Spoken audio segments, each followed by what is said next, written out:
আমরা সিলেট আজকে নমিনেশন জমা দেওয়া হিসেবে যাওয়ার পথে তো আমরা দেখি যে মাহফুজ ভাইয়ের সাথে পুলিশের দোস্তাদস্তি হইতেছে। এখানে আমরা শ্রমিক সবাই আছি, আমরা দাঁড়াইছি।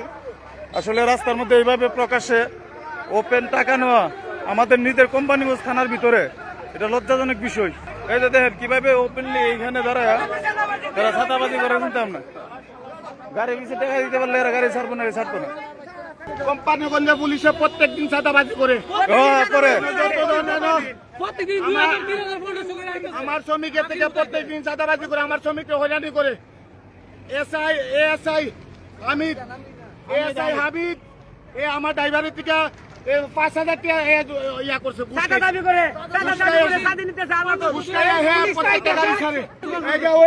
পুলিশ কোম্পানিগঞ্জ থানার পুলিশ গাড়িতে ওপেন চাঁদাবাজি করার সময় মাহফুজ ভাই বাধা দেওয়া এক পর্যায়ে তারা মাহফুজ ভাইয়ের কাছে দস্তদস্তি করে মুখে হাতে লাঠি নিয়ে তারা মাহফুজ ভাইয়ের উপর আক্রমণ করে।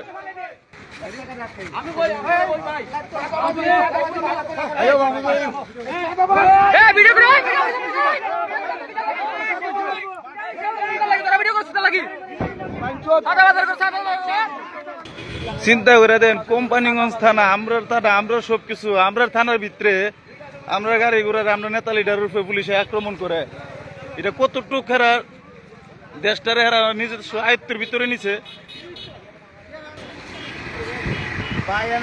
আপনারা পুলিশ আমি যে মাটির গাড়ি গাড়ি থেকে পুলিশের গাড়ি থেকে গাড়ি ছাড়ে এর যদি আপনারা এর থেকে বদলি না করছেন কোম্পানিগঞ্জ আগুন জ্বলবো, আমি কয়ে দিলাম ভাই। এর এখান থেকে বদলি করে দিত। বিষয়টা হইলো কি, আমার এক শ্রমিক গাড়ি আটকাইয়া বলতেছে 5,000 টাকা দেওয়ার জন্য।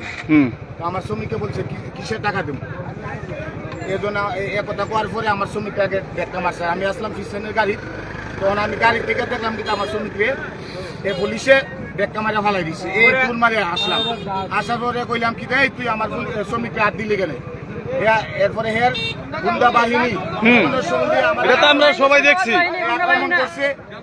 এএসআই হামিদ এর গুন্ডা বাহিনী লয়ে আসে তার নেতৃত্বে দিয়েছে, আমার শ্রমিকের উপর আক্রমণ করছে।